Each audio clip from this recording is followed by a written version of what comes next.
Before we get started, I just want to say thank you guys for all the constant support. The people who listen to the podcasts will reach a new level of knowledge just listening to the Nike heads talk back and forth. And also, we just hit 1.5K on IG. Crazy because it just feels like we just recently hit 100. Like, honestly, it's so insane. But without further ado, let's get into our first international guest coming in from Melbourne, Australia. Peace, y'all. You're going to be seeing past me right now. Welcome to Nike Talk, the podcast, where we talk about anything Nike and shit. I'm your host, Felipe. And today we have a very, very special guest because our guest today is from across the seas. You have to take a plane to him just to get to him. He's coming in from Melbourne, Australia. So let's give it up for the man. What comes around vintage? How you doing, mate? I'm good, mate. I like the mate bit. I like the mate bit. I'm good, man. How are you? I'm doing good, man. This is the first ever time that Nike Talk, the podcast, is hitting an international guest. So I mean, it's pretty cool that you're my first guest on this from overseas because, um, quick little story. We had an interaction before all of this, which was on Grail. Do you remember that happening? Yes, I think so. Was it when did you buy some tees off me? Yeah, I bought two Yeah, Bo yeah. It was Jackson the shirts from Bo you. Jackson tees. Yeah. I thought so. I couldn't remember the platform that we did it on, but I knew that that was our first interaction. Yeah. Yeah, and what was crazy about that, it was like I was on Grail looking for some shirts. We all do it, and Yeah. that my friend actually gave me the money to buy those because it was my birthday week, so he bought those shirts off of you for my birthday, pretty much. That's awesome, man. And I Which is think, did we find out that at least one of us was following each other when we found out the Instagram handles? I think at least one of us was following each okay. other.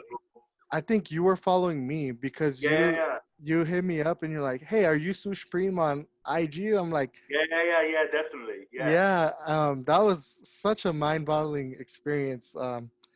But it's so dope how we're staying connected just from a common interest of clothes, man. Yeah, man, 100%. Like, Hmm.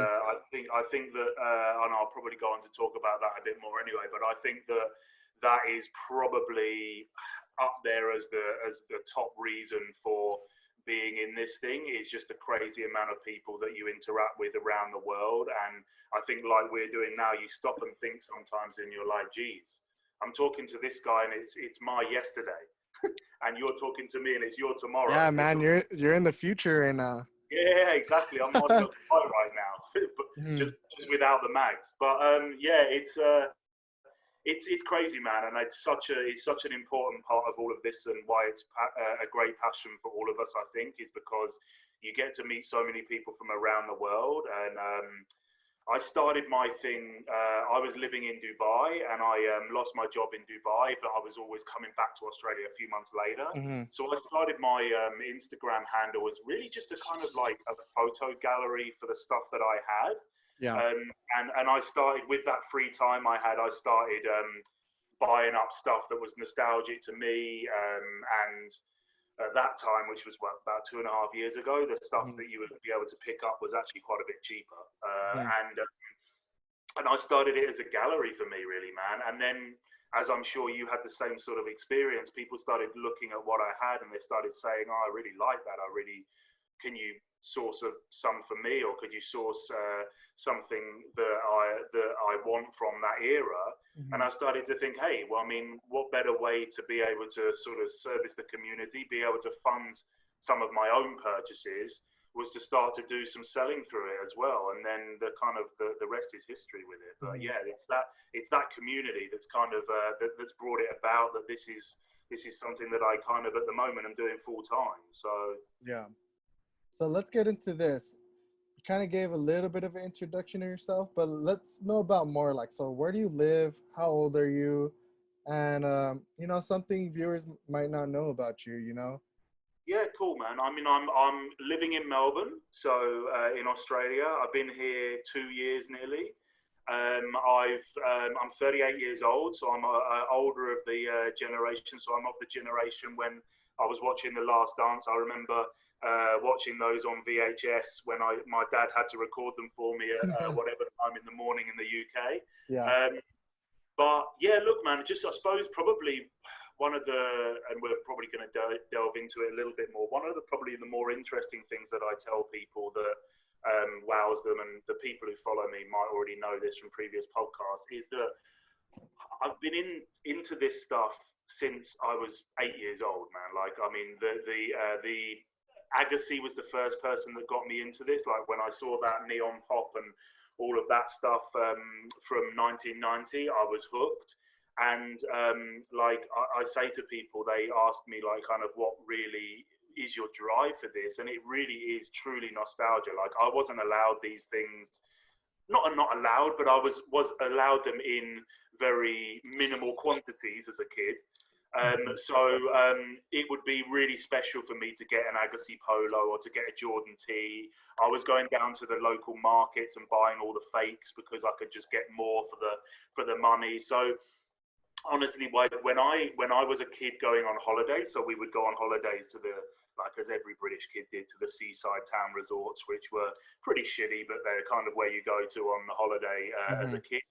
I had no interest in the beach. I had no interest in the theme parks. I had no interest in the whatever it might be that kids would do on these things. All I wanted to do was get my dad to take me to the local sports shops, and I would ask them for their catalogs. Yeah. So I would basically ask them, go to every sports shop, probably for a period of about 3 or 4 years, and always ask them for their old catalogs.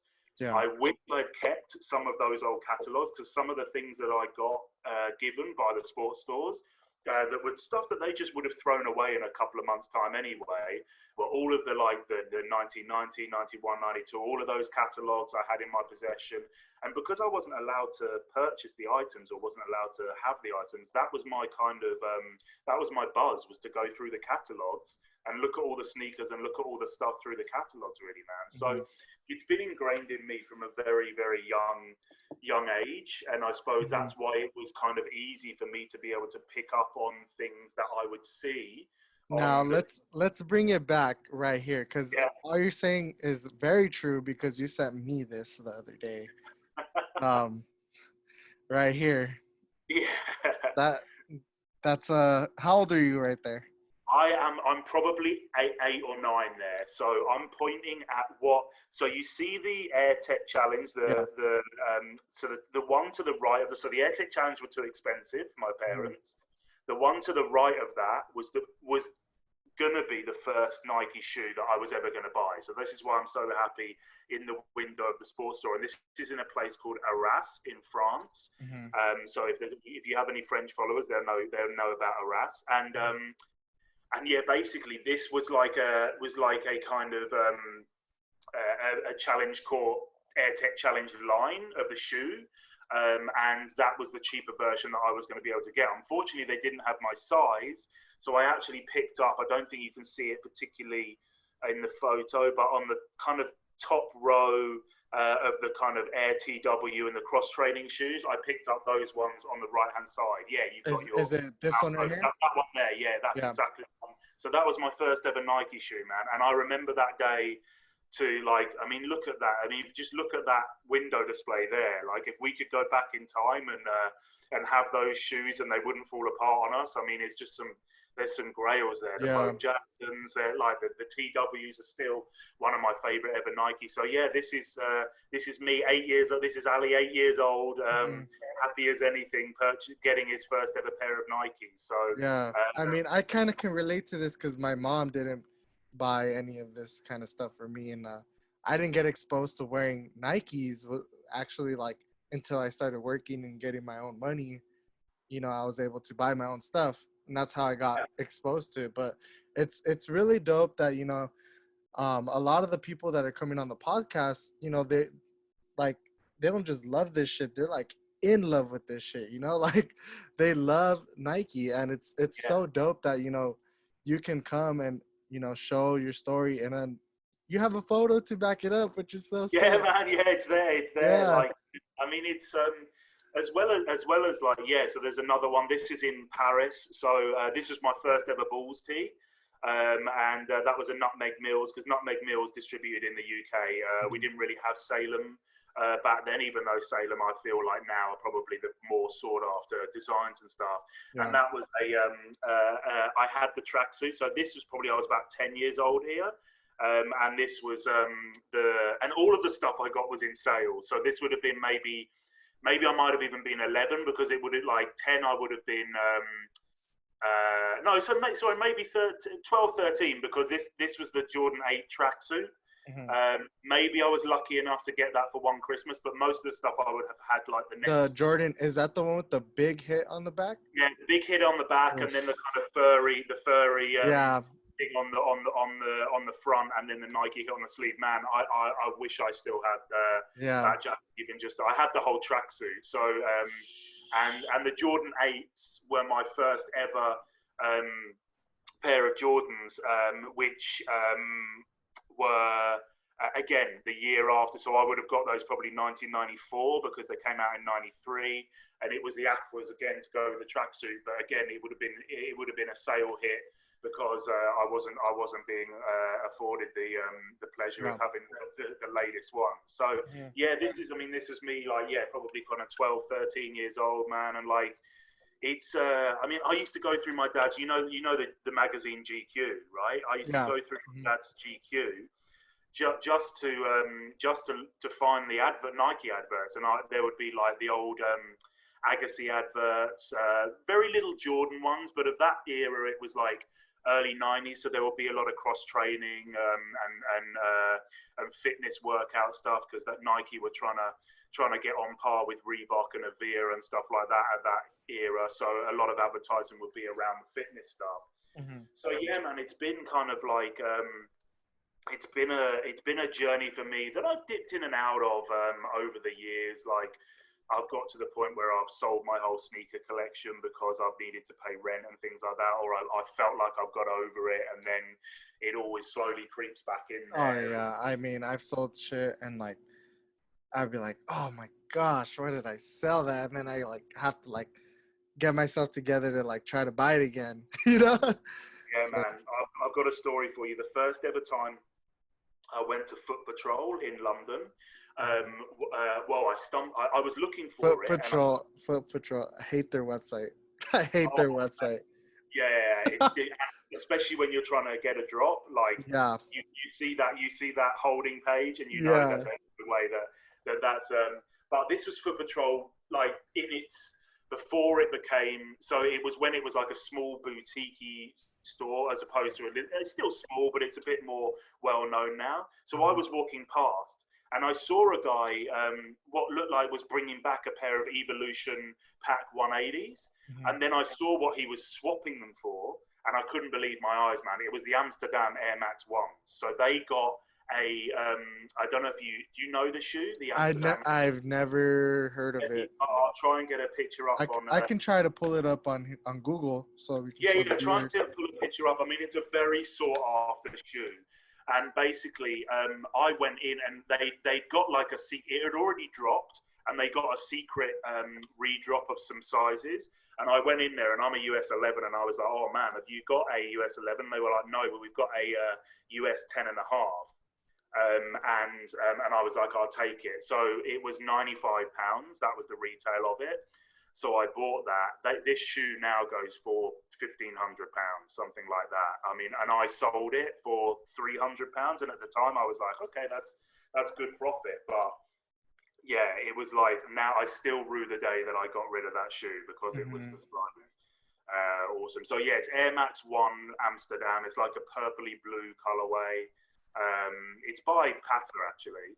Oh, okay. It's by Para. Oh, okay. I think I found it. The sole has like blue and pink and speckles. Okay, yeah, I found it. Yeah. Okay, cool. Let's pull this up right here. Is it this one right here on the right? Yeah, that's the one. Yeah, that's the one. Like, it was. I wore it, and I had worn it, but it was. And they did like a hyper strike of it as well, which had like the Para signature thing on the side. But yeah, man, it was a great one of the grails along with the kid robots and that sort of things. But again, we live and learn, and we like, I'm not one of those ones that like stresses about it too much, because I've tried to buy the shoe back and I'm like, whoa, no way can I pay that price. Uh, but Yeah. yeah, so yeah, like that's the thing, man. It's kind of it's progressing. Like I say, the last 2 years, it's really been something that has kind of gripped me again, in terms of all sorts of categories around Nike. I mean, you mentioned about that huge passion for it all. I mean, it really, like, I get as much buzz as I do from a T-shirt as I do from finding a kind of advertising piece or a display piece. So it's super. It's kind of, it's again, as you will definitely find and know about from what we've talked about and stuff as well, is that buzz of the finding it and the buzz of the getting it in the mail. I mean, and your man, I saw just on the live thing that you did there, like opening up that. Oh yeah, I that's mean, what keeps you doing this kind of stuff. Um, yeah, that's really what, like, I think I've explained this. It's like when a seller agrees to you that you're gonna sell them that T-shirt for the price that you offered them, right? yeah, Your behavior is getting reinforced by just that deal and getting that shirt in the mail. So the likelihood of you doing that in the future is like highly likely, and that's how we become collectors in a 100%. sense, you know. Um, 100%, man. I mean, it's like you say, the fact that when you find something that you thought you may never find, and the fact that it's in the back of your mind that this is potentially going to happen again when I find something that I didn't think, or like even something that you didn't know that you necessarily wanted, and you mhm, came across it and you were like, wow, actually this is crazy. Like, mhm.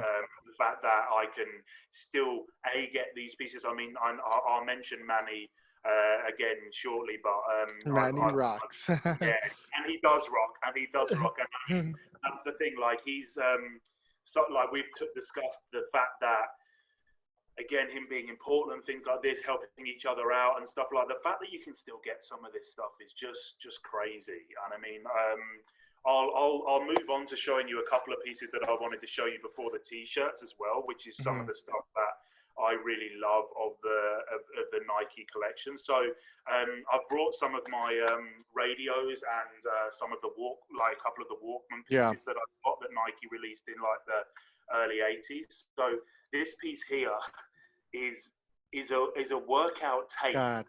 Nike did. So, bro, I picked this. I wanted one of these for a while, and the prices were just too high for me. Yeah. Just even the tape. Look the details of the tape, like the Nike on the tape, and Yeah. um, I was off to the UK and I had a stopover in Hong Kong, and I Yeah. can't for the life of me remember the name of the store, and I wish I could. Um, but I looked up Nike Vintage in Hong Kong. This store came up, and then I went onto his website, and he has this tape. And I contacted him, and I said, will you sell me one of the tapes?" He's like, "Yeah, I've got two. I'll sell you one." And it was like $25, so I was happy to pay that. Yeah. But I had a window of my stopover of about 2.5 hours, Mhm. so I had to get a fast train into the store or into the station, walk to the store, walk back to the fast train, and get the fast train back. The fast train was about 45 minutes each way. Get the fast train back to Hong Kong Airport before my connecting flight. So I did Oh all of my gosh. did Just for all the of this tape. for a You tape, could have man. missed your flight, man. I know, and I also picked up a super cool turkey trot run Nike long sleeve, so I got something else out of it as well. But yeah, man, I was just looking for that tape. Yeah. It was and it was yeah, it was like, oh man, it was just like, it was stupid, but that's the buzz that you have, and you have to have that item. And I'm like one of those stupid people that I like. I mean, if there's an opportunity to have it in hand, Yeah. not have it posted, I'll do that. And it's Mhm. like, I'll do stupid things to be able to get it in hand rather than wait for the post of it. It's silly, well, especially now with COVID times. It's not actually a bad thing because it takes so long. But this is another one this is the latest one I picked up. This is actually DJ Teddy King sold me this. He knew Oh, that I okay. had it in my collection, and this is like boxed FM radio. So this is the same box as the Walkman I'll show you in a couple of minutes. But they did all this, and I'm sure again that they did all this to kind of compete on the fitness level of Reebok and Avia. So they did all this stuff. I don't actually know whether they would have been for sale or not, or whether they actually just were promo items. I'm pretty sure there's enough knocking around that they were for sale. But that one was from DJ Teddy King, so shout out to him for Shout out the man, DJ Teddy King. He's out here sniping grails off everyone. yeah, man, yeah, he gets some good stuff. He's after those beer relay teams at the Yep. moment. Mm-hmm.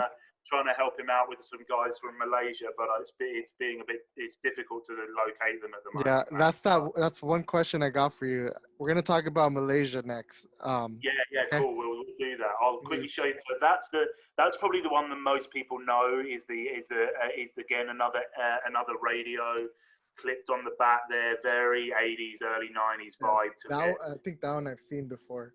Yeah, this That is the most that's common one. just the radio, right? It's not Just a the. radio, yeah. Unfortunately, it doesn't work. I haven't tried the package radio to see if it works, but this is my Grail piece, and actually was funny that I just was when I found this. I've been talking to someone about them, and I just did a Google search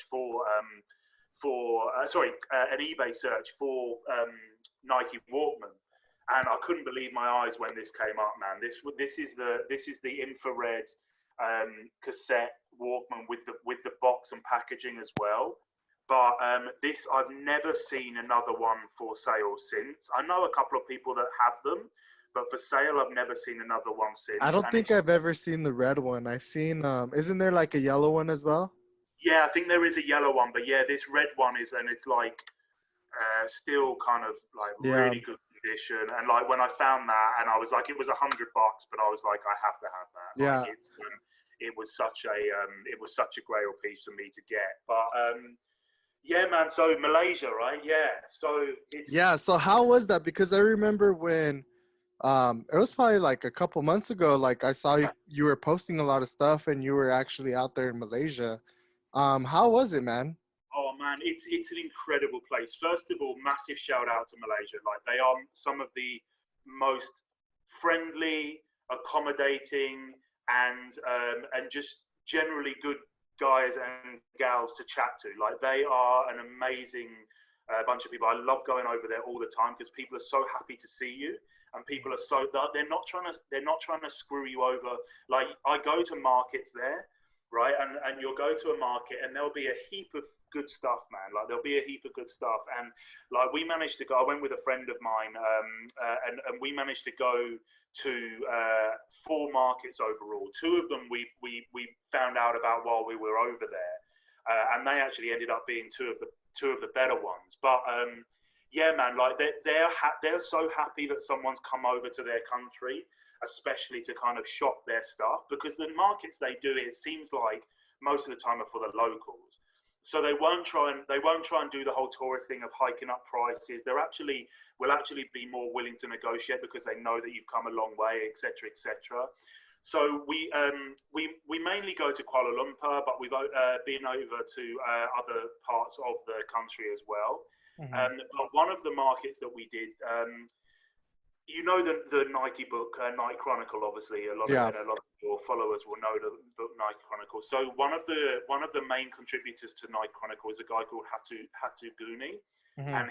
and he's also got he's another guy that owns a pair of the Moon Racers. So if you'll remember, the Moon Racer shoe was one of the ones that went at Sotheby's that Shoeseum sold before the Jordans. He sold that, and I think it was around $900,000. It went for something like that, or the whole of what he sold went for 900,000, and that was 500,000 or something like that. It was a ridiculous amount of money, and Hatu actually owns a pair of these, but he also had a stall over there. So at one of these festivals, so I got to meet him, and he's a super sound guy, and his collection is just the collection that he was just selling. I think he told me he owns over, and this is one of the rarest Nike tees that you'll ever find. He owns over 30 pieces of the Geisha Nike t-shirt, which That's is insane. incredible. I mean, those t-shirts go for, I think, $1,500 minimum, something like that, and Yeah. he owns 30 of those. And that is just like, I was just blown away by that. And he's been collecting since 15, 20 years ago. He's found, so over in Malaysia, you have like, so the states give them goodwill. So they will get stuff that's shipped over to them. Then they go to like the places over there. The most famous ones are called Family Bundle, and they call them bundles. So they're like the thrift shops Yeah. for you, or in Australia they're called op shops. Mhm. And then the guys will sift through either through those family bundles, or they will buy big bundles of hundreds of t-shirts Yeah, themselves. like they would buy like a wholesale bundle Yeah, of like white shirts or mixed shirts. yeah. Yeah. And then they sift through them and find the decent stuff. And Yeah. they're not expensive. I mean, it's probably like at the most like $20 per bundle. So if they come across a decent tee, they paid for their bundle and some. So and it's obviously quite fun going through all that stuff, but also obviously can be quite tedious. But Yeah. so then all of them put their good stuff at these markets. So Hatu has said he's been going to and doing this for the last 25 years. Like he found Jordan 185s at these family bundles for like 10, $15 and stuff Shit. like this. So it's crazy. And honestly, the Malaysian collectors of some of the Nike stuff are some of the most detailed and invested collectors that I have ever come across. I mean, they had to. Well, let me ask you this: why do you think that is though? Like, is it just like just playing on pop? It's crazy, man. Like I don't know. Like obviously, we know Japan has a huge culture Yeah. for it.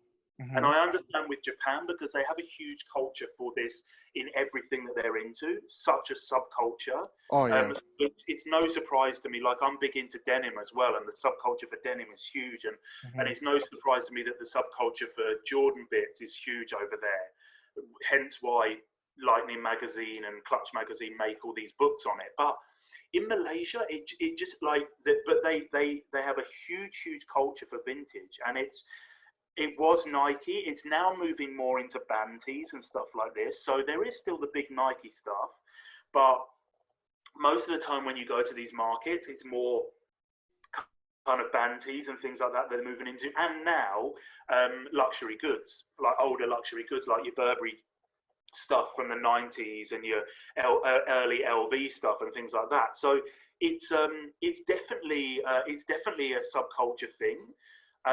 But it is just incredible the amount of collectors over there.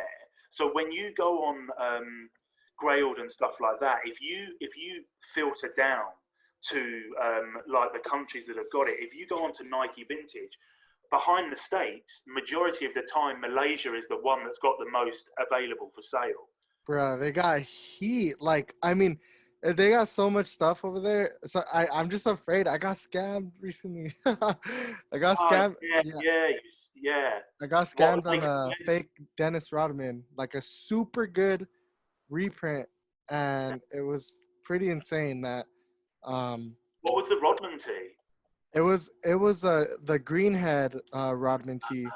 Yeah, and I got it in, and it had the white tag, and it looked like it looked good. But then I saw that the color was just off on the head.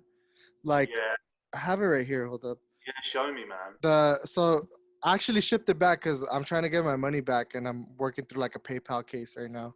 Yeah, at least Um, you got that behind you. That's good. so you see how the head on this one is kind of like light, like vibrant green.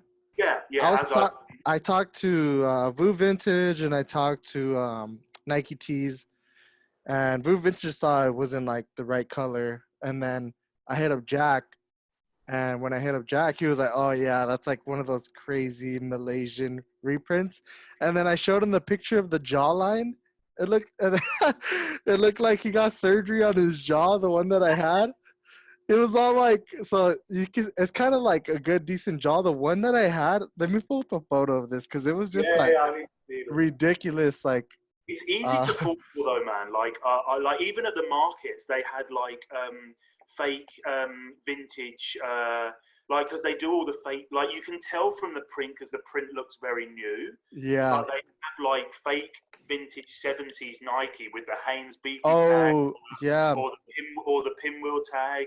And like if you're not totally, oh yeah, yeah, he Look looks, at yeah, this. Look at this. Okay, I want everyone, if you're watching this, look at this dude's jawline. Like, I didn't notice it until Jack told me, and he's like, "Bro, this fool got jawline surgery."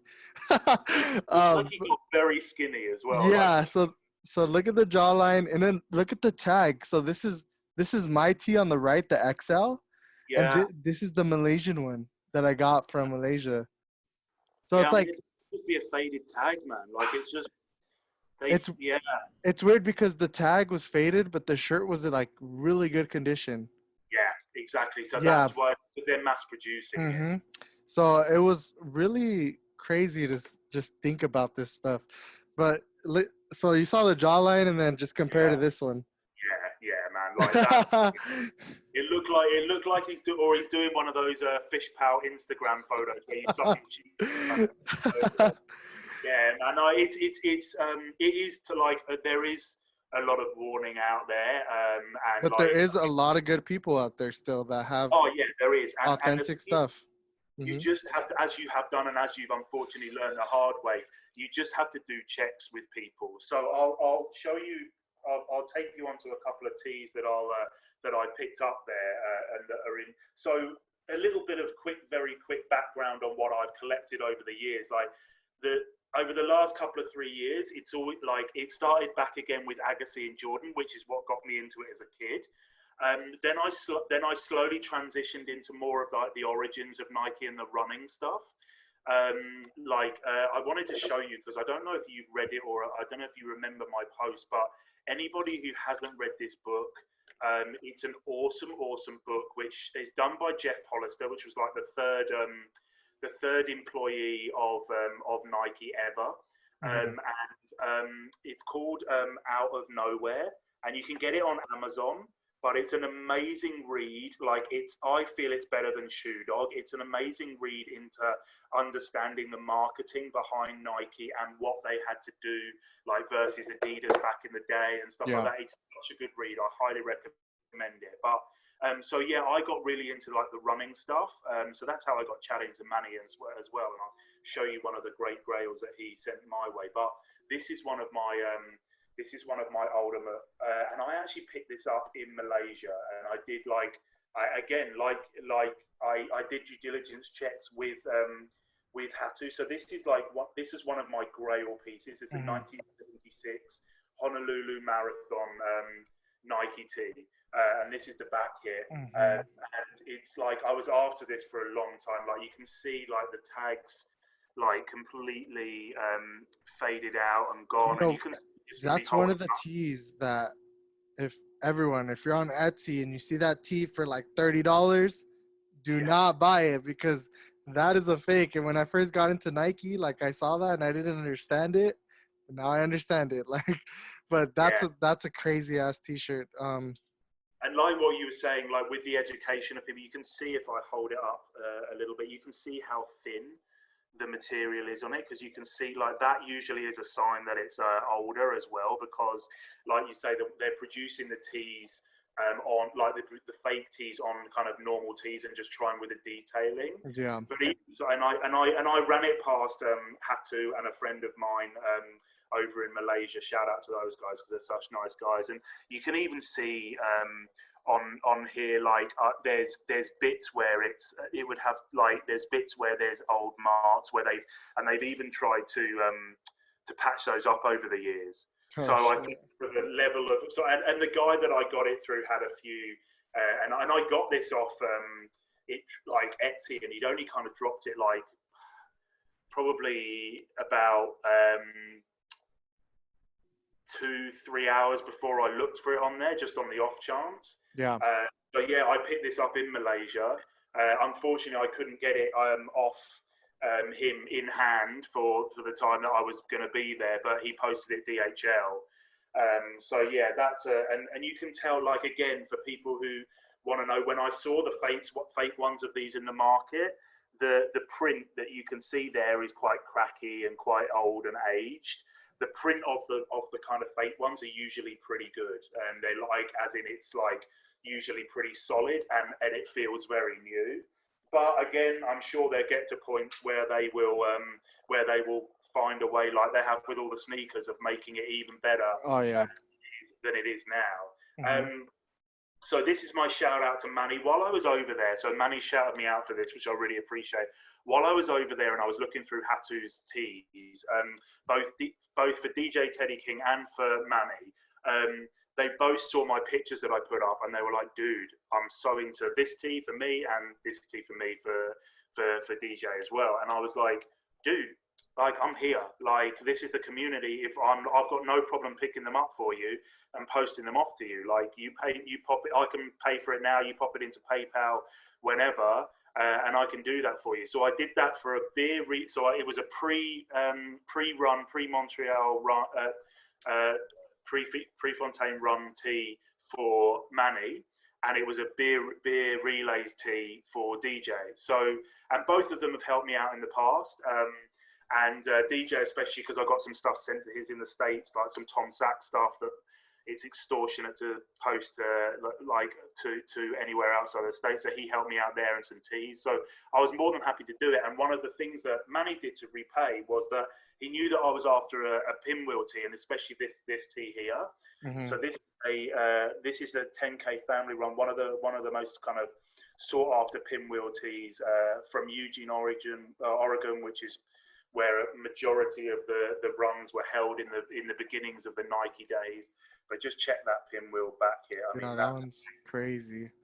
and the this is like, I feel like it's a dead stock tee. I mean, like the print on it is just absolutely awesome. Like, Hmm. you look at the tag, and I've obviously compared all this against Night Chronicles, but you look at the tag Oh there, yeah. Hmm. and this is for people's knowledge. This is obviously, these tees were pre Nike making tees, so they kind of Yes. made them on all of these different tees were made on different Hmm. That's what I materials. learned on, like, I learned that about on another podcast with Nike Tees and 1980 something co, about the, like, how this was like pre pinwheel tag. So then once they got the pinwheel tag, they were printing on like a Hanes or just random shit, you know? Yeah, yeah. Yeah. Basically, whatever they had laying around, I think. Yeah. Because I've done, like, in the beginnings of me understanding about that, I've done my checks with people, and they're like, "Yeah, man, it's like whatever they had hanging around, they would print on, because it wasn't like they were. It was like they were event tees, so they weren't precious about it so much. So Hmm. they were also precious about, like, utilizing the stock that they had. So they were just like, yeah, if it's so that's why you'll see some of these tees on different labels, because it will be like, maybe they've got 4,000 Hanes Beefy tees, maybe they've got 300 sportswear tees. Yeah. And speaking of sportswear tees, so this is one of the most common tags that you'll find on the Hmm. late 70s, early 80s stuff. Hmm. But and this is a tee. I got this from Rose Bowl, so this is one of my favorite tees. So you So go to Rose Bowl. I've been once, right? So I went to Okay. Rome, and it was the most amazing thing and the most overwhelming thing that I've ever done in my life. I was there for like 10 hours. Rose Bowl is probably like 25 minutes for me. That's how close I live. Really? Yeah. Oh man, yeah. And Yeah. like, So I I'm was like, I actually have, I was supposed to sell the month that everything got shut down. So I oh was, damn. yeah. So I mean, yeah, Oh, man. maybe you're even there the day that I was there. I was there in the first one of November. So the first one of November, I was there. So Okay. No, the one that I sold at was in January, I believe. I sold, yeah, yeah, in January. I sold in January. But man, that's dope. Once stuff gets back to normal, I'll be out there and I'll get to meet yeah. a lot of you guys, which is so insane. Yeah, Um, I met Yo That's Fire there, and I got a tee off him while I was there. mhm. And yeah, I picked this. So I'm going to ask you a question about Rose Bowl in a minute, but Okay. um, Yeah, yeah. I picked this up. So this is what kind of got Manny and I talking a lot about this, is because This backside club tee is late 70s and from the Chronicle. But I went to a stall and I was obviously going around all of the kind of vintage clothing bits. I went to a stall and I said, I said, have you got any other Nike bits? Because there was a tee that he had. I think it might have even been, you know, the Nike tees where they had like the Jordan tag and they had the Spike Lee tag, the photo of them, and it was like an early 90s era, and they had like a tag with Spike Lee on it. They had Is a it tag. is it like the actual like brand new with tag? Are you talking about Yeah, that?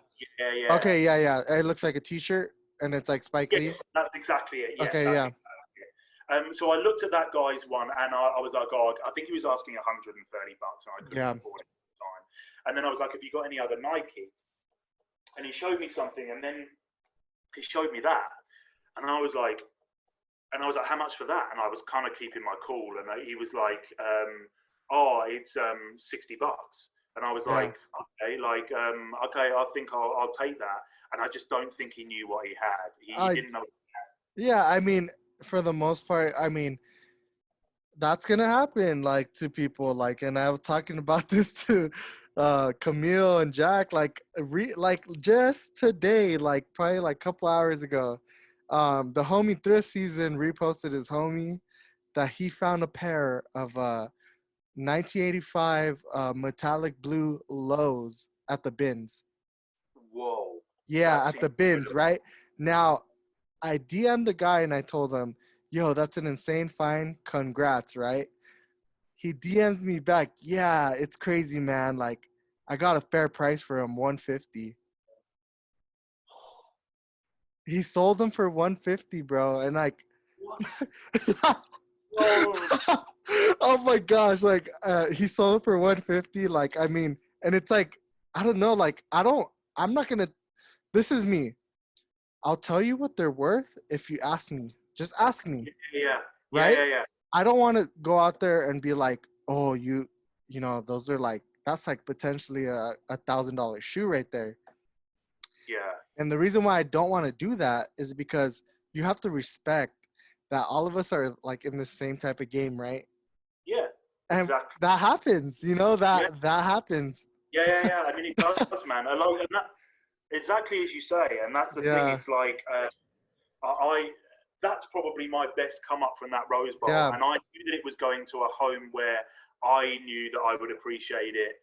And the guy was making $60 off a tee that he didn't necessarily know. So the yeah. same with the guy is making $150 off the metallic Jordan ones. Mm-hmm. I'm sure at some point he will probably find out what he could have made. Yes, But yes. it's just like that, and You live and learn. You live and learn. Mm-hmm. yeah, I mean, we've all been there. We've all bought something. We've all sold something for less than what we probably, because we weren't as educated as we thought. Mm-hmm. And we've all bought something for probably a lot less than we would have because we're more educated than the person we bought it off. And it's just, that's kind of the way it goes. And like you say, if someone comes and asks me, how much is this worth? I'll always happily tell them, because they're not, because and then I mean, it kind of happened with this hat, man. Like, you know, you had this hat. Yeah. Like, the guy got recommended me from Facebook. Yeah. He came to me and he was like, dude, what would you say as an average price on this? And I said, look, my mate bought one for 100 Australian dollars Mm-hmm. last week. And he was like, whoa, I didn't know that. I was like, look, if you're happy to sell it, I'll give you 80 now, and I'll keep it and I'll wear it. And he was like, yep, come on, let's do it, man. I thought it was like be a $40, $50 hat. 80, I'll take it. So that's like, it's like, that's the way. Like, I won't kind of go down.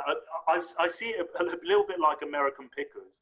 And I wish there was an American Pickers in which we do, because I would. Yeah. Like, they're kind of fair, and if they, like, I know it's for TV, but if they find something that is not they're kind of like, they think the guy is going too low on it, they'll come up and say, look, it's worth this to me, I can sell it for this, I'll give you this for it. So and I will do that to someone if they're coming to me with it. If I find it by myself, of course I'll try and get it for the best price I can possibly do. Yeah. But if someone comes to me, yeah, of course I'll do the sort of the honourable thing and see it good for both of us. Mm-hmm. But yeah, I mean, That's the question I wanted to ask you. What's your best come up for if you live 25 minutes there away? What's your best come up from there? Because there must have been some stuff over the time like that you've.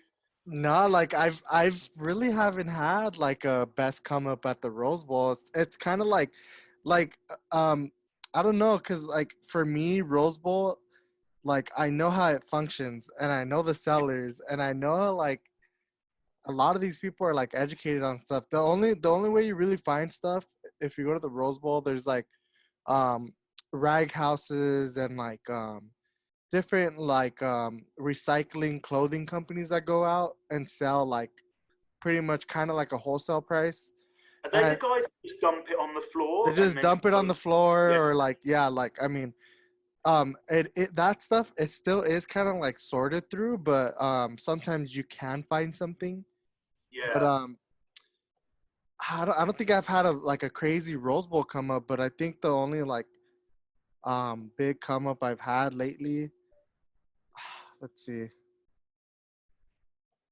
It would probably just be I mean I've let's see. That Jordan that MJ like restaurant tee, the all over print one. Yeah, that's insane. Yeah, I the only thing is like I came up on that off someone like that was selling it at Rose Bowl.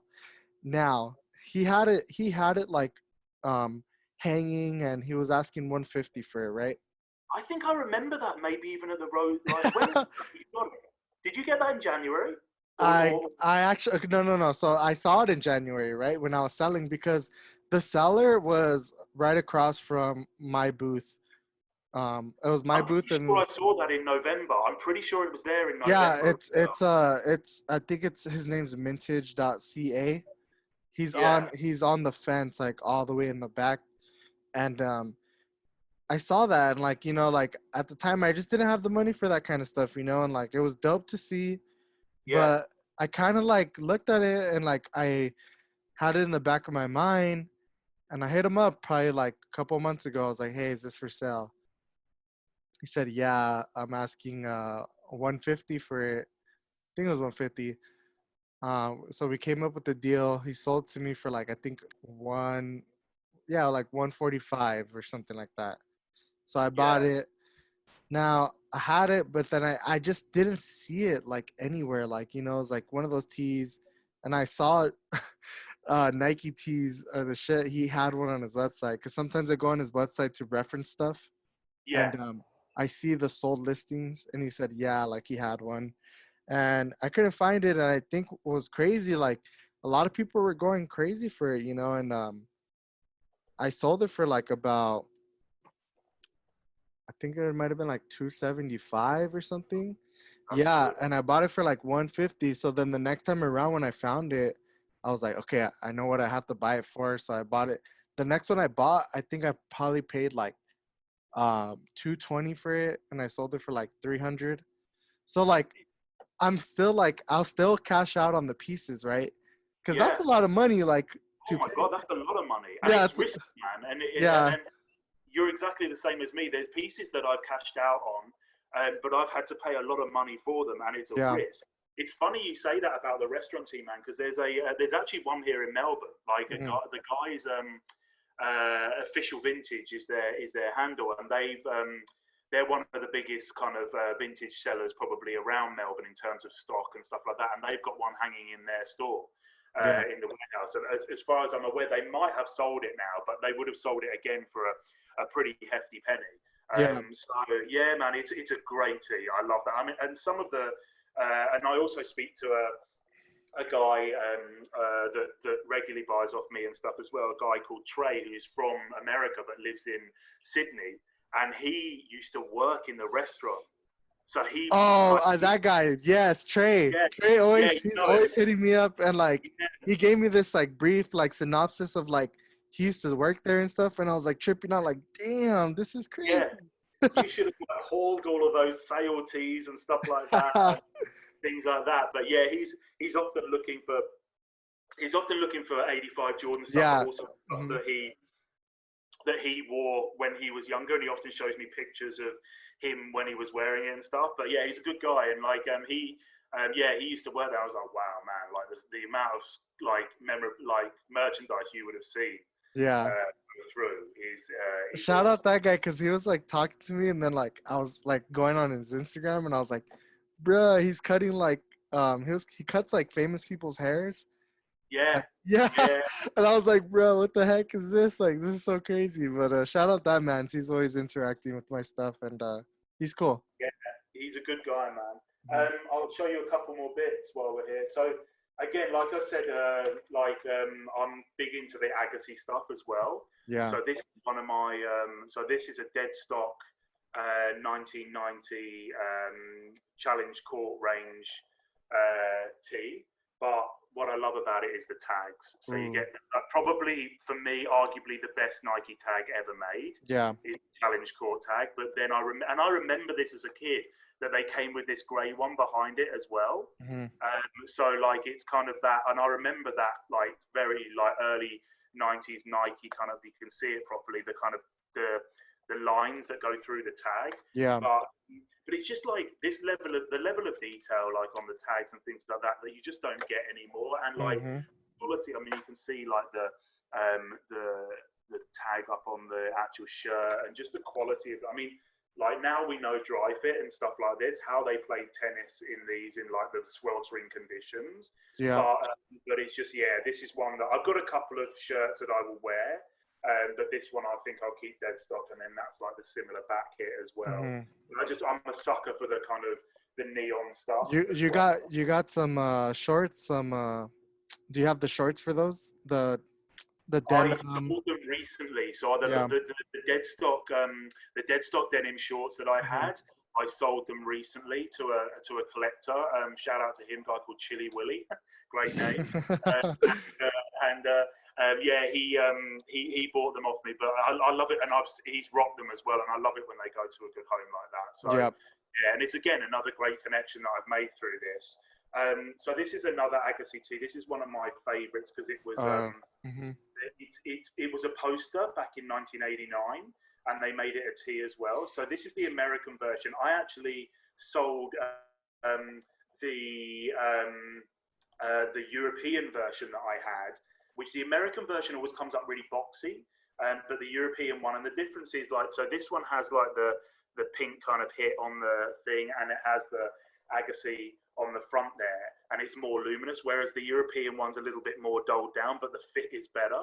But I Mhm. sold that to a guy, and I wanted to keep this one, but the fade on it is amazing, and I just love that they produce this T-shirt. I actually have the poster as well, but they produce this T-shirt. So for me, it's one of the best Agassi T-shirts out there, and I love That's that one they. of the crazier ones. And then there's I don't know if you've seen that Agassi tee, the one that it kind of looks like a Rodman tee, but it's like a big face on the back. Have you seen that one?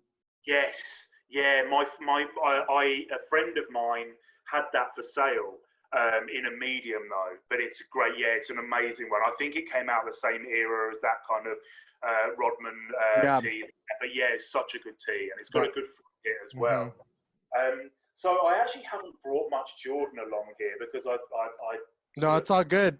I know you love like the Agassi stuff. That was one of my questions, but you brought it up, so I mean, Yeah, that's dope. yeah, big thing for me. Like I've got, like I showed you on the live stream, I've got some like Agassi dead stock Yeah. accessories and stuff like that, and they mean as much to me as one of the tees. But one of the Jordans that I wanted to show you was like, and we've all seen this tee before, I think, and it kicks about a bit. But what I loved about this, so this was a heads up from one of the guys in Australia. So we have a market here called Camberwell Market. So it's a thing that happens every Sunday, and you get some occasional good come ups and stuff.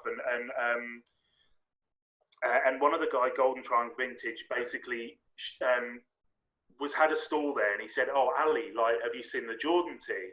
And I'd already had a couple of these tees knocking Yeah. about from before, and he was like, "The guy's asking 25 Aussie bucks for it, so it's like 15 US dollars." But when I saw it, I was like, I had to have it, and this was like, what it has to like. The fade on this Hmm. is just unbelievable. So this was a black t-shirt. It's now more kind of very faded grey. It's got that amazing thing on the front there, on the back there, but just like the Jordan hit there. I hope you can kind of see No, it with I could the. see that. I had that Yeah, same exact shirt, and then it had that same exact like cracking on the white right there. I just, for Mm. me, this was just like I had to keep it because it was just like, and just the way, like the way the front goes up Yeah. and the back goes down. It was just a prime example of like a properly faded out, well worn tee. Hmm. So that will stay in my collection, and like you say, the cracking on the red as well, like that Hmm. will stay in my collection for a long, long time. I also wanted to show you this as well because I think you know that I like my cast and crew stuff as well when I can get my hands on it. Yeah. And this was one of the first cast and crew pieces that I ever got my hand on, but it's just a crazy piece. So everyone, a lot of people know those like. Well, the actual Dream Team, the basketball jackets that came out this kind of like Yeah. crispy kind of Yeah. material. But this is, and I think this was off Yo That's Fire actually. So the Dream Team is a film that is about a load of people from. It's an old '80s, early '90s film with who's the guy that played Tarzan? I can't remember his goddamn name now. He was an actor back in the day. He played Tarzan in the Let me look late. it up. Yeah, Tarzan actor. he's in it, and the dad from Everybody Loves Raymond is in it, and but they're people. They basically go out to a baseball game, and they're all from a mental asylum, and they all go out to a baseball game together, and it's one of those kind of slapstick comedies. Um, but I just love this piece because it was just like so different and so like of that era. So it's like got Imagine pictures there. It's got Universal pictures there, and it's got like the awesome Nike hit on the sleeve as well. So I was just like, I've got to have that, man. Like, and it's baseball's my favorite sport, so it's got the baseball hit on the back there as well. So it was like that was just something that I'm big into the cast and crew stuff. It's difficult to get hold of a lot of it, and a lot of it is quite expensive, Yeah. especially the Seinfeld stuff. Oh yeah. I'll grab for you in a second. Dr. Funk Gallery, Dr. Funk's Yeah. Gallery. Hmm. He does his own one-of-one. Give me 1 second. I'm just going to grab something to show you as No well. problem, guys. Hey, everyone that's tuning in, thank you guys. I really appreciate all you guys. It's been quite a crazy time. I mean, it's crazy to think that I was just like, this was an idea, and then this just kind of like, you know, stemmed, and now we're chopping it up with the homie. It's So, good, man. I'm super pumped about this. It's yeah. really cool. Wait. Before we get to this, Yeah, I'm taking a shot for the. Hold up. I got the bottle right here. It's a I Remy. see it, man. There it is. Remy Martin, For this, for the first international guest. So cheers to everyone. Thank you guys. Cheers, man. Yeah, Enjoy that cheers. slot, bro. You'll be hammered by the end of this. Like, but this, yeah. So this is Dr. Funk's Gallery. I've been speaking to him a lot over the last year or so, and he used to work for Nike, so he actually designed, if Yeah. I'm rightly, he designed the Dornbecker 8. So you know that the Jordan Dornbecker 8, which is like super spacey Mhm. and like very kind of Mars, like almost a bit Space Jammy. He designed that with the kid, and he was at Nike, and it's got some like I urge everybody to go to Dr. Funk's Gallery website because he's got some amazing stuff on there, and like loads of awesome posters, loads of like some of the best stuff that I've seen. But he does loads of one-on-ones. So again, as I say, I like my cast and crew stuff. So this is a home improvement denim cast and crew jacket with the Nike swoosh on the sleeve there. But what he added the patch here, this Nike patch here, and he added the shoe man. So instead of the tool man for home improvement, he added the shoe man to the jacket. And you can see this is a very common label for the car stuff here, and he's added his own Dr. Funk's Gallery tag there. But this is one of my favorite pieces, man. Like it's Fuck, it's when I crazy. saw it, like just that kit as well. When I saw it, I was like, I have to have that. Like it's my size. It's Yeah. speaking to me. I was probably earning a bit more money than I am right now, so I could afford it. But it was, yeah, it was like that's again. It was kind of. I think you're probably like me, man. Generally, when I shop, if I find an affiliation with the brand or an affiliation with the store or something like that, I'm much more inclined to go away with something. So, like, if I find an affiliation with, like, how I'm talking to someone about something Nike or how I'm talking about something about denim and stuff, I'm much more inclined to buy into the story and buy into the piece of history behind how people know about this than I am to go to a department store and go and buy something that is just like the teller or the salesperson has no idea really what Yeah. the essence of it behind it. It's why I'm much more into independent shopping than Hmm. I am big mall shopping and stuff. Hmm. Yeah, I mean, I totally feel that. Like, I really appreciate like all the story behind anything that I really gravitate to. Like lately, it's just been a lot of the just original like urban jungle Spike Lee stuff, like just Yeah, that stuff. I appreciate the message behind it, and I appreciate the man who helped design it because I appreciate his overall mindset of things. And but yeah, it's I that's how I am. And I've been in the retail world. I used to work retail, so I would have to sell out my ass and just talk about bullshit to yeah, like so yeah. I mean, yeah. the urban jungle stuff you've been getting, like that you've created, or it's been crazy, man. Like you've got some amazing stuff. I mean, like that baseball shirt is just still for me one of the most amazing. That and the jacket that Uh-huh. Dion like is one of the most amazing pieces. And like you say, it's very relevant at the moment, but the message is very like prevalent. And I Mhm. think so just like the adverts that they did like back in the day Oh yeah.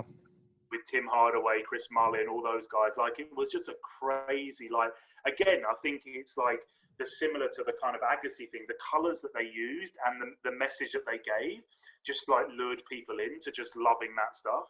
Hmm. Yeah, I mean, um, that was like one of the big purchases I ever made through from like reselling was that jacket, and I had got it in, and I was like so into it because like I just never had seen anything like this. Like, I mean, it's so wild to be wearing it. Like, um, it Yeah, was so cool to have like you know, you guys, if you're watching this, support me for me to get that because, um, like I said before, I mean, I couldn't afford this kind of stuff. Like if it wasn't like for me getting the money there, and I kind of talk about it like that. Like I don't cop unless I have the money in my PayPal. Like that's how I am. So yeah, man. I remember you were hitting me up too about the baseball jersey. yeah, Yeah, it's beautiful. so the baseball jersey I had two, and I had one that was like had a good fade to it, and then I had one that was brand new. I bought it for some like from old lady, like she found it at an estate sale, and like it was crazy, like. But I that faded one I actually gave to my friend for his birthday, so I was like, I just blessed him with it. Um, Nice. so I mean, I have a picture of me and him just like it's kind of corny. It's like in front of the Rose Bowl, and like we're just like standing in front. Both in the shirt. Yeah, Put it up, man. I yeah. need I'm gonna to see put it on right now. It's so funny. Like I had it in my bag, and I was like, "Yo, should we take this photo just for like the like fuck of it?" Like it's like, dude, you gotta do it because like You got to do it with a shirt like that, you man. gotta. It's like He's like, it's so crazy. it was funny too, cause like we just asked some like random ass lady, can you take a photo of us? And we took the photo, and like the rest was just history, like Yeah, that's cool, man. it's That's cool. yeah. There's me and my homie right Oh yeah, I remember seeing this though. Yeah, here.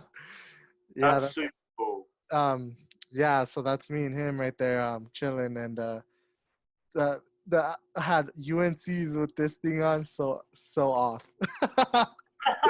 Yeah, but it's funny. But I kind of feel like it still looks good. Like it's kind of one of those things that there's that many colors that it kind of looks good with any kind of thing. I mean, I Mhm. think if you overdid it with orange and red, it would Yeah. probably look a bit too much. So it kind of Mhm. like, oh, but yeah, I mean, it's just like, again, it's just a big ode to that era of when like it was just so many good things designed like that. Mhm. I'd say that era from kind of like 89 through Mhm. to kind of 94 was just insane for Yep. like sneaker design, clothing design, levels of quality versus what obviously I mean like no, I couldn't bear myself putting on one of those Nike tees now, Uh-huh. and it's like but it's just crazy like just the level of kind of good stuff that came in that short period of time, and there was still good stuff afterwards, but Mhm. I just feel that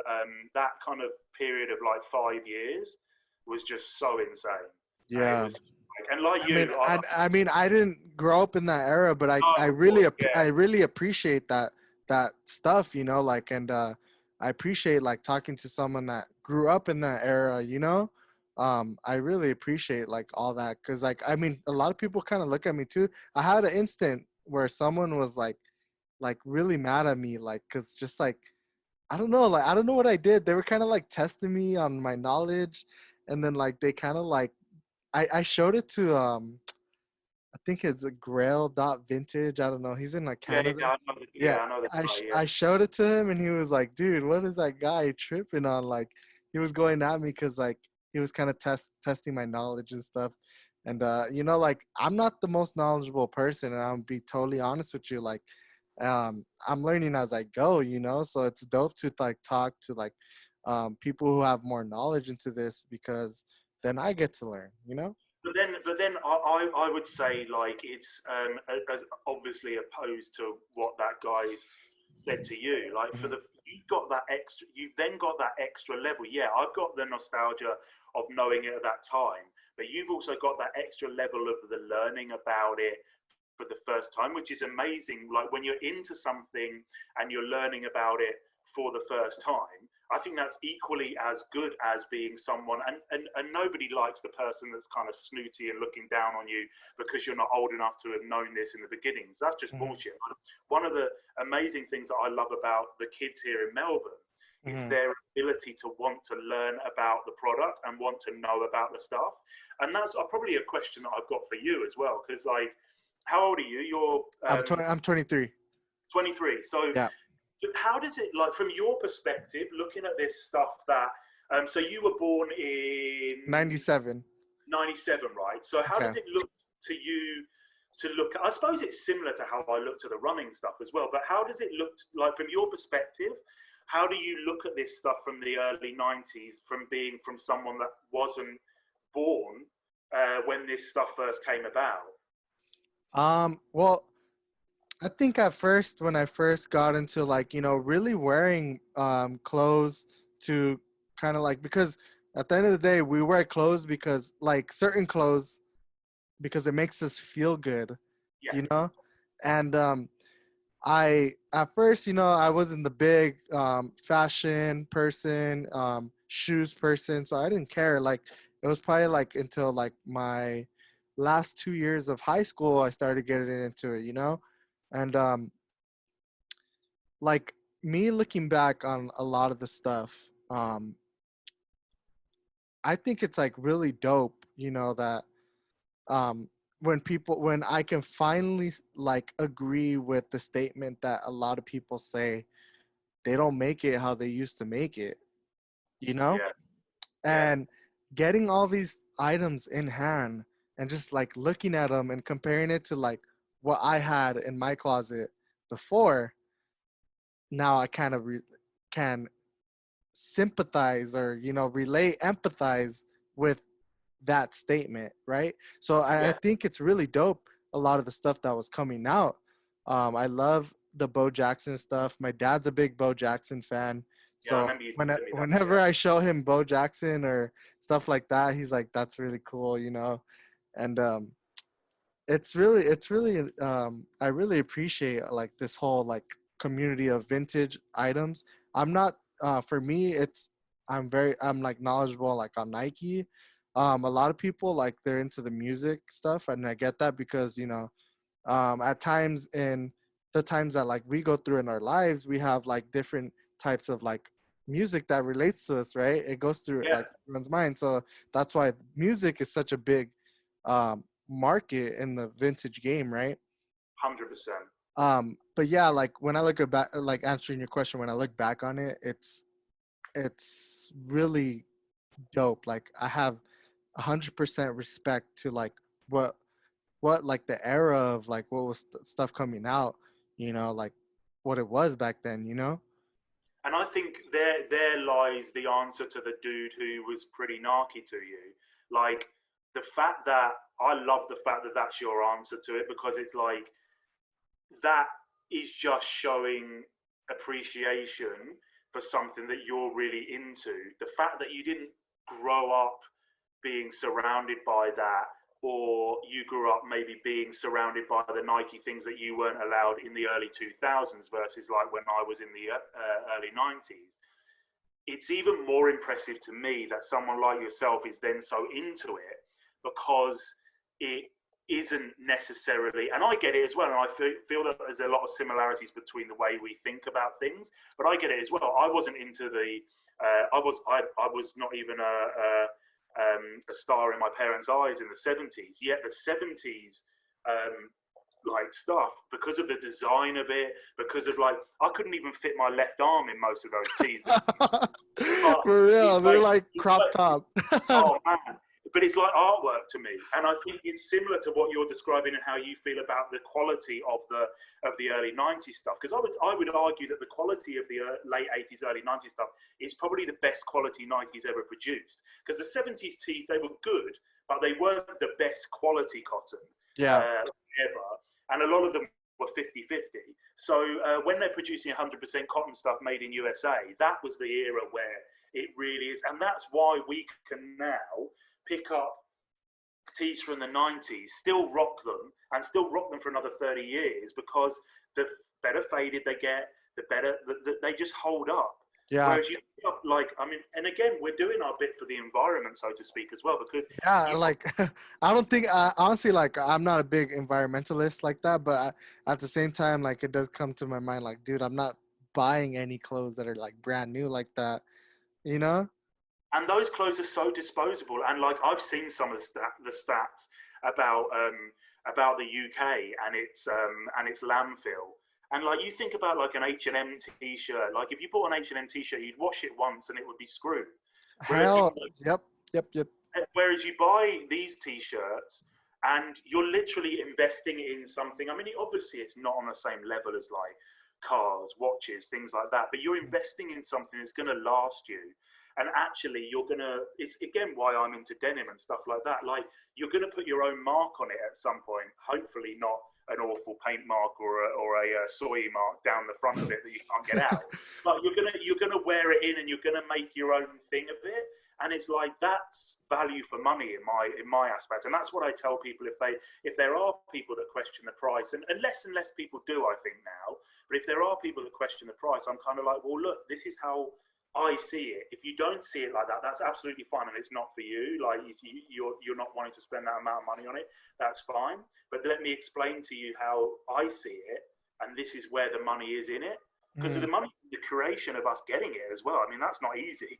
Oh Uh, no. And like you're like on your phone straining your eyes just looking at oh, your like man, I have, especially being here in Australia, man, I have some awful night sleeps because I'm answering people that I've tapped up in the States or in the UK at like, and I can't leave it. If I hear or see my phone bling and I know it's someone getting back to me on a piece, I can't leave it. So then I'm up wide awake at 5 o'clock. But that's just how it works. And like, Mhm. and that's the fun of the game. And like we've discussed in the beginning, the fun of the chase, the fun of the finding the piece that before anyone else, or finding it because of a weird search you've done. It's all the part and parcel of what we do. Mhm. Yeah, man. I mean, it's crazy. I love this kind of talk with people because like a lot of my friends, like like there's only like one person I kind of could relate to this about, but it's really dope that like people who are like in the same community can come together and talk about this kind of stuff, you know. And 100%, man. 100%. I think yeah. it's such a big part of what we do as well. Mm-hmm. All right, man. Well, I think we've been on for a little bit over an hour now. So I mean, Yeah, time flies when you're talking about stuff that you love doing. You know. absolutely, man. Yeah, absolutely. I'm sure we could be doing it for hours and hours, but you've got sleep to do, and I've got stuff to get on with anyway. So yeah, Yeah. no, it's been a pleasure, man. I've really enjoyed coming on. It's Mm-hmm. been super good, and yeah, I've super enjoyed it, man. It's been something that I feel that we should all do more of, and like I Mm-hmm. think hopefully we were able to do that, and maybe in the next month or so, we should get a big Zoom with a lot of us. Oh Just yeah, that's something I'm talking about too. Like, we should all come together and just chop it up about stuff. You know. man, I couldn't think of anything better to spend an evening or an early morning doing. I think Yeah. that's good. Um. Yeah, man. Well, I really appreciate coming on because you, like I said before, early follower of mine, Yeah, and you kind of see the growth of like this kind of stuff like on my page and like with the podcast, and yeah, it's man. it's really dope like to just think about like what Nike Talk the podcast potentially can be, like, Yeah, and the yeah. reach that it may can get. So it's so dope that you know you came No, on. man, hats off to you. You're doing an awesome job, bro. Like I love looking at your posts that come out. I love looking at the stuff that you pick up.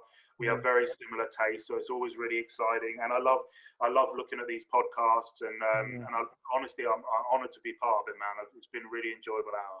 Mhm. Well, let's just end it with that. Where can they find you, man? What's So your Instagram?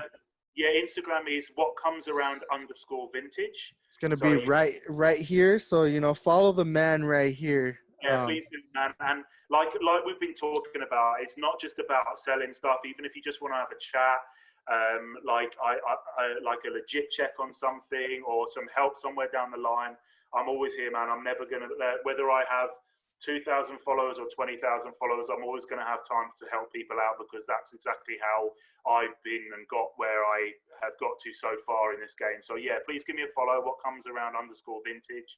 And I'll be sure to follow you back and have a chat with you. All right, mate. All right, mate. Well, I'll catch you later, man. Yeah, I hope cool, bro. you're being safe out there, and hope you enjoyed your breakfast. If you have not had your breakfast, and I'm gonna have my dinner right now. So. Cool. Enjoy your dinner. Don't get too much more drunk. All right, man. All Well, right, bro. Catch I'll you soon, talk. man. Yeah, yeah. I'll talk to you later, man. Thank you. Take care, bro. Cheers. Peace.